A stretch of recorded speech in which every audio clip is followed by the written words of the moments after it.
स्नेहन basics of mechanical and electrical engineering तथा basics of mechanical and civil engineering दोनों subjects में यह common topic है। स्नेहन लुब्रिकेशन, जब दो सतह एक दूसरे के संपर्क में रहकर सापेक्ष गति करती हैं, रिलेटिव मोशन करती हैं, तब उनके बीच, उन सतहों के बीच घर्षण उत्पन्न होता है और संपर्क सतहों के बीच घर्षण उनकी सापेक्ष गति का विरोध करता है, जिसे घर्षण प्रतिरोध कहते हैं। जब आपने देखा होगा, जब मशीन वर्क करती है तो कोई दो उसके कंपोनेंट, कोई दो भाग आपस में एक दूसरे से रगड़ खाते हैं, घर्षण करते हैं, और इसी सापेक्ष गति के कारण दोनों पार्ट गति करते रहते हैं। सापेक्ष गति के कारण घर्षण उत्पन्न होता है और घर्षण उनकी गति का विरोध करता है, जिसे ही घर्षण प्रतिरोध कहते हैं। संपर्क सतहों के बीच घर्षण प्रतिरोध को कम करने तथा उसके टूट फूट व घिसावट को रोकने के लिए दो सतहों के बीच स्नेहक की एक पतली परत बना देते हैं, जिसको स्नेहन कहते हैं। अब देखिए होता क्या है कि जैसे मशीन का दो पार्ट है या मशीन के कोई एक ही पार्ट है, उसमें दो पुर्जे लगे हुए हैं, आपस में रगड़ खा रहे हैं, तो उसको टूट फूट से बचाने के लिए हम करते क्या है, उसकी दोनों पुर्जों के बीच में ऑयलिंग कर देते हैं, स्नेहन कर देते हैं, या ग्रीस लगा देते हैं, या उसकी एक पतली परत उसके ऊपर लेपन कर देते हैं। इसी क्रिया को स्नेहन कहते हैं। मशीनी अंगों के लिए स्नेहन उतना ही महत्वपूर्ण है जितना मानव शरीर के लिए रुधिर। जिस प्रकार मानव शरीर के लिए रुधिर की आवश्यकता होती है, उसी तरह मशीनी अंगों के रखरखाव और उसके लंबे जीवन के लिए स्नेहन की आवश्यकता होती है। जब दो संपर्क सतह स्नेहन की पतली सतत फिल्म से पूर्णतया अलग रहती हैं, तब उसे फिल्म स्नेहन कहते हैं।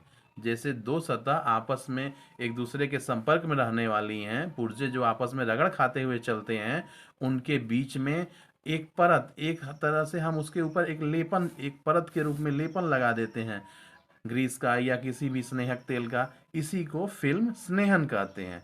जबकि बाउंड्री स्नेहन में इसमें क्या करेंगे, दो पुर्जों के किनारे किनारे से उसमें ऑयलिंग या उसमें ग्रीस लगाते हैं या स्नेहन करते हैं। जबकि बाउंड्री स्नेहन में संपर्क तलों को अलग करने के लिए स्नेहक काफी नहीं रहता। अधिक घर्षण गुणांक वाली सतहों के बीच कम घर्षण गुणांक वाले पदार्थ को प्रवेश कराकर घर्षण प्रतिरोध कम करना स्नेहन कहलाता है। अधिक घर्षण यानी मशीन के जो पुर्जे या जो भाग आपस में रगड़ खाते हुए अधिक घर्षण करते हुए चलते हैं, उनके बीच कम प्रतिरोध वाले पदार्थ, जैसे कि ऑयलिंग के लिए आपने किसी तेल का यूज किया या फिर ग्रीस का यूज किया या खनिज तेलों का यूज किया, तो ये काम क्या करता है, उनके बीच में एक फ्रिक्शन को, घर्षण को कम कर देता है, और इसी को क्या कहते हैं, स्नेहन कहते हैं। उन दो पुर्जों या मशीन के दो कंपोनेंट्स या भागों जो रगड़ खाते हुए चलते हैं, उनके बीच ग्रीस लगा देना या ऑयलिंग कर देना, इसी प्रक्रिया को स्नेहन कहते हैं। स्नेहन के उद्देश्य किन किन, अब हम ये जानेंगे कि क्या उद्देश्य होता है, हम स्नेहन करते ही क्यों हैं। स्नेहन के उद्देश्य निम्नलिखित हैं।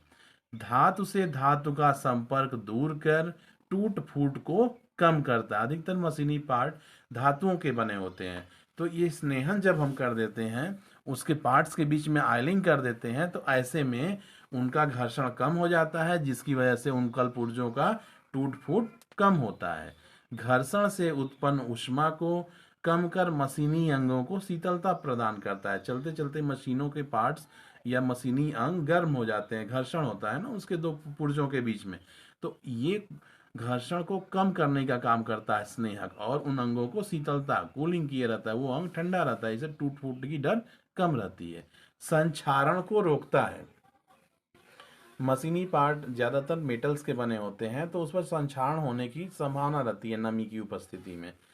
ठीक है, तो ये ऑयलिंग कर देने से या फिर स्नेहन कर देने से उन जगहों पे संक्षारण होना या मूर्छा लगने की बहुत कम उम्मीद रहती है या नहीं लगता है। मशीनों में कंपन तथा शोर को कम करना। आपने देखा होगा, हैंडपंप चलाए होंगे, मशीन जब चलाते हैं तो आवाज़ आती है, उसमें जब ऑयलिंग कर देते हैं, तेल लगा देते हैं या ग्रीसिंग कर देते हैं, तब उसमें से आवाज़ निकलना बंद हो जाती है। सेम उसी तरह ये स्नेहन मशीनों के कंपन तथा शोर को कम करता है। स्नेहन से मशीनों का जीवन काल बढ़ जाता है, निश्चित तौर पे बढ़ जाएगा, क्योंकि उसके कलपुर्जों के टूट फूट होने से बचेंगे, आपस में रगड़ के नहीं खाएंगे। अगर रगड़ खाते रहेंगे तो उसके बीच में आप ग्रीसिंग कर दीजिए या ऑयलिंग कर दीजिए, तो वो सतह चिकनी हो जाएगी और जिससे उसका जीवन काल बढ़ जाएगा, जल्दी टूटेंगे नहीं वो पार्ट पुर्जे। नेक्स्ट, स्नेहन से मशीनों की शक्ति हानि कम तथा ऊर्जा की बचत और रख रखाव लागत कम होती है। स्नेहन से मशीनों की शक्ति हानि, जैसे कि आपने देखा होगा, आप सभी साइकिल या बाइक चलाए होंगे, जब उसकी बियरिंग में हम स्नेहन कर देते हैं तो उसके बाद, या फिर गाड़ी की सर्विस कराते हैं तो उसके पहियों में स्नेहन करते हैं, तब उसके बाद आपने देखा होगा कि उसकी स्पीड उतने ही पावर में वो ज़्यादा या चलाने में हल्की महसूस होती है। ठीक है, जैसे साइकिल ही है, उसमें स्नेहन कर दिया तो एक पैडल में आप जनरली बहुत धीरे चल रही थी तो आप पैडल मारे तो आप तेज चलने लगती है। तो ऐसे में क्या होता है, शक्ति हानि कम हो जाता है और ऊर्जा की बचत होती है, तथा घर्षण, जब दो पार्ट घर्षण कर रहे थे तभी तो हमारी शक्ति हानि हो रही थी, तो वो आपस में रगड़ खा के टूट फूट जाते थे। अब जब हमने स्नेहन लगा दिया तो वो काफ़ी लंबा चलेंगे, समय के साथ जल्दी खराब नहीं होंगे, जिसकी वजह से हमारी हानि भी कम होगी, शक्ति हानि भी, ऊर्जा की भी बचत होगी और रख रखाव की लागत भी कम आएगी।